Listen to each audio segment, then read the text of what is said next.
Hi friends, welcome to excellent coaching institute Vijayawada.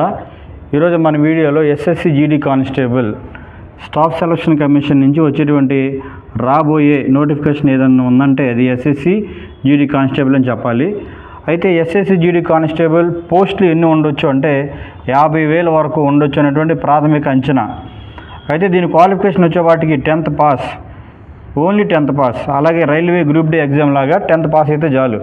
అయితే ఇప్పుడు ఉన్నటువంటి పరిస్థితుల్లో చూసుకుంటే 10th పాస్ అయిన అభ్యర్థులకి వచ్చే జాబ్స్ చాలా తక్కువైపోయినాయి. ఆల్రెడీ స్టేట్ లెవెల్లో చూసుకున్న కానిస్టేబుల్ జాబ్ వచ్చేవాడు ఎంటర్ అయిపోయింది.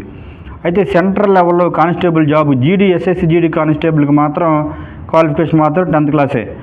ఏజ్ ఎలా ఉంటుందంటే జనరల్గా 18 to 23 అని గుర్తుపెట్టుకోవాలి. ఓబీసీ వాళ్ళకి 3 years ఉంటుంది, ఎస్సీ ఎస్టీ వాళ్ళకి 5 years ఏజ్ రిలాక్సేషన్ ఉంటుంది. తర్వాత ఈ ఎగ్జామ్ ఎలా ఉంటుందంటే ఆన్లైన్లో జరుగుతుంది. ఎగ్జామ్ సిలబస్ ఎలా ఉంటుందంటే general intelligence and reasoning, general knowledge and general awareness, elementary maths, అలాగే ఇంగ్లీష్ లేదా హిందీ. ఇట్లా వెరీ వెరీ సింపుల్ క్వశ్చన్స్లో 10th క్లాస్ స్టాండర్డ్ ఇదంతా, అంటే 10th క్లాస్ స్టాండర్డ్ లోపే ఉంటాయి ఇవన్నీ. ఈ 10th క్లాస్ స్టాండర్డ్తో కొన్నటువంటి ఎగ్జామ్ అనేది కండక్ట్ చేయడం జరుగుతుంది. ఎగ్జామ్ కూడా ఆన్లైన్లో పెడతారు. అలాగే దీని క్వాలిఫికేషన్ వచ్చేపాటి 10th క్లాస్ పాస్ అయినటువంటి ప్రతి ఒక్కరు దీనికి అప్లై చేసుకోవచ్చు. ఎస్ఎస్సి జీడీ కానిస్టేబుల్ అంటే దానికి సంబంధించి ఫిజికల్ మెజర్మెంట్స్ ఉండాలి.